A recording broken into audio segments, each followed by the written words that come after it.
السلام علیکم ورحمۃ اللہ وبرکاتہ۔ آج میں آپ کے لیے ایک چھوٹی سی مثال لے کے آیا ہوں۔ یہ ہر مسلک کی عورتوں کے لیے، ہر مذہب کی عورتوں کے لیے ہے۔ تو اللہ سے دعا ہے کہ اللہ تعالی ہم سب کو عمل کی توفیق دے اور یہ مثال ہر ایک کی سمجھ میں آ جائے۔ یہ چھوٹی سی کینڈی ہے، اگر یہ کور میں ہے تو مکھیوں سے بچی ہے۔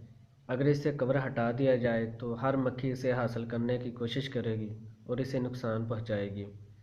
اگر اس سے بریک کپڑے سے ڈھانپ دیا جائے پھر بھی یہ مکھیوں سے محفوظ نہیں ہے، پھر بھی اسے مکھیاں نقصان پہنچائیں گی۔ اسی طرح بے پردہ عورتوں کا حال ہے۔ اگر عورت پردے میں ہے تو بچی ہے، اگر پردے سے باہر ہے تو مردوں کی بھوکی نظروں کا شکار ہوتی ہے۔ عورتوں کے لیے پردہ ضروری ہے اور عورت پردے میں ہی اچھی لگتی ہے۔ اللہ تعالی ہم سب کو عمل کی توفیق دے۔